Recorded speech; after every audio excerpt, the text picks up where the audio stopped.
Okay, welcome to the fourth video introducing Descartes' meditations.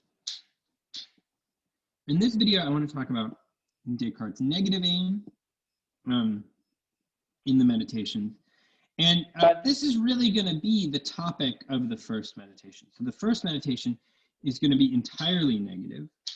And at the end of this video, I'll make some remarks about how you might want to read the first meditation.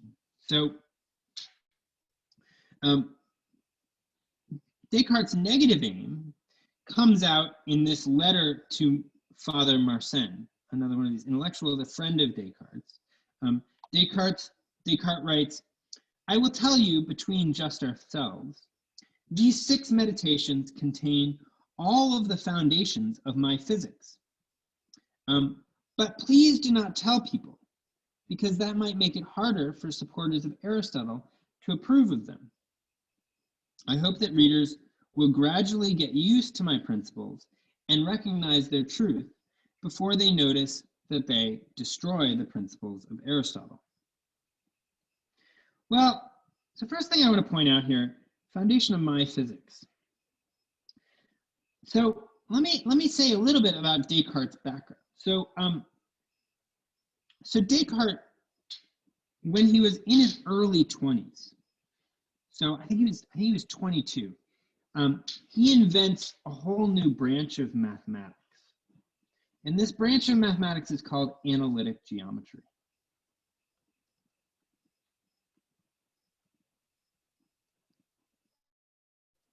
And in this branch of mathematics, he applies algebraic tools to solve geometric problems.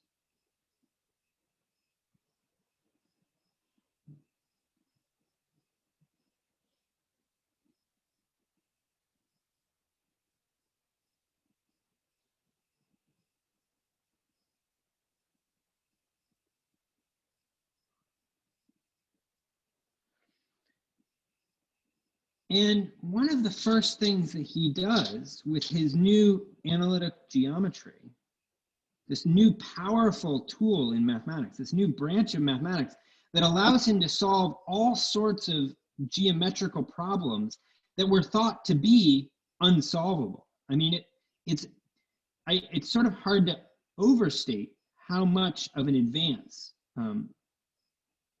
Descartes' algebraic geometry was. I mean, you know, it sort of makes him an instant superstar, this 22-year-old hotshot who comes up with this new branch of mathematics and solved all of these geometrical problems that people couldn't solve for 2,000 years. I mean, all of a sudden it's like, all right, yeah, we can prove this.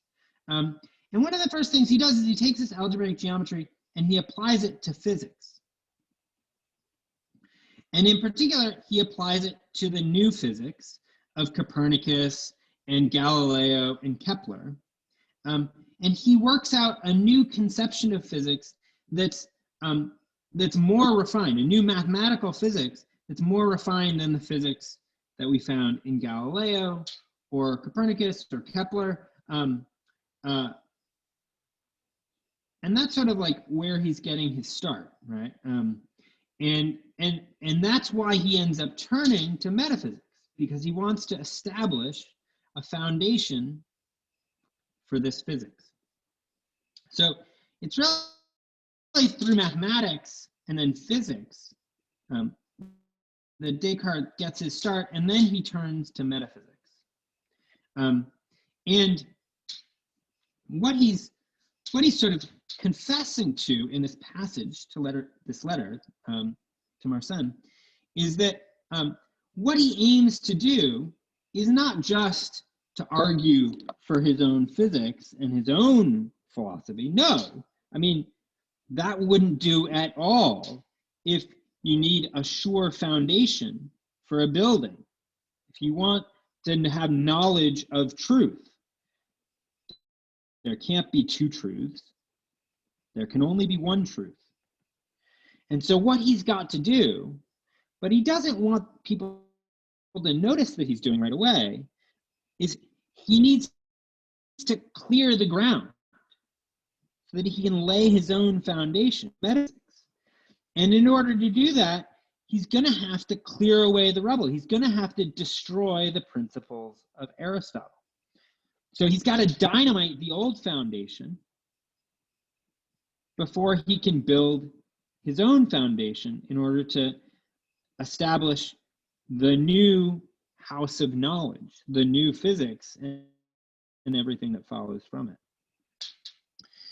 And so what we're going to see him trying to do is trying to go straight for the principles of Aristotle. And remember, the principles, they're the arche, they're the starting points. They're the places that Aristotle began in giving his account of what there is. And so we're going to see him going for the principles of Aristotle, the foundations of the foundation. And once he dynamites the foundation of the foundation,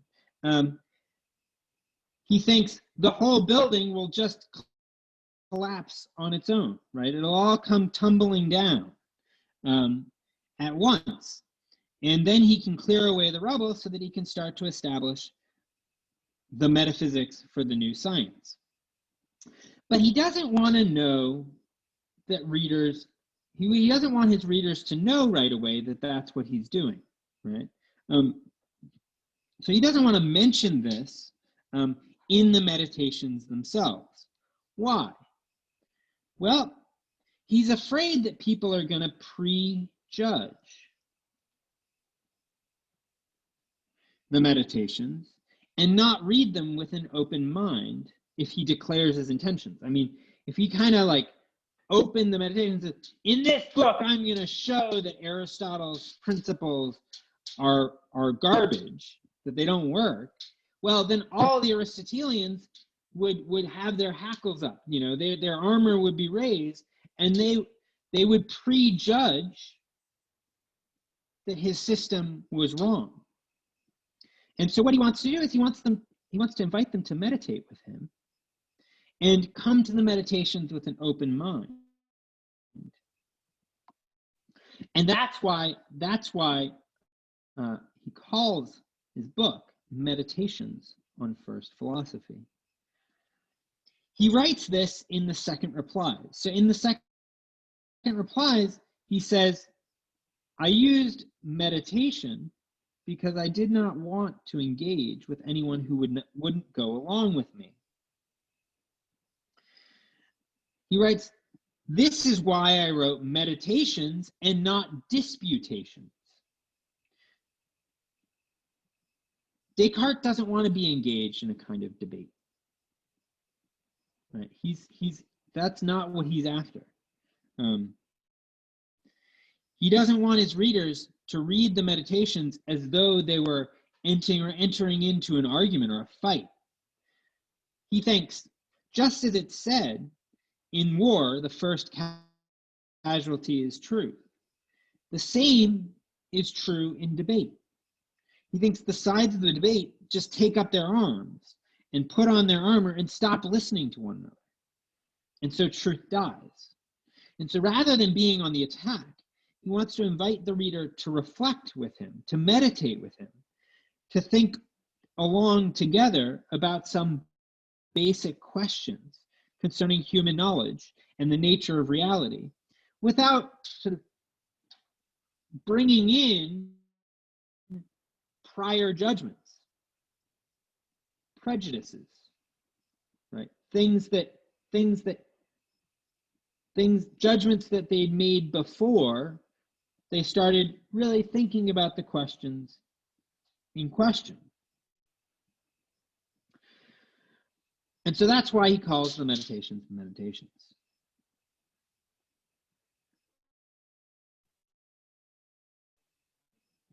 Oh, and before I let you go, one thing about reading Meditation 1. So in reading Meditation 1, you'll notice that Descartes speaks in two voices. So in one voice, in Meditation 1, he's trying to sort of hold on to all of his past beliefs. And then when he's speaking in the other voice, he's attacking those past beliefs. And so when you read the first meditation, you're going to want to try to separate those two voices. I mean, it's almost like a dialogue.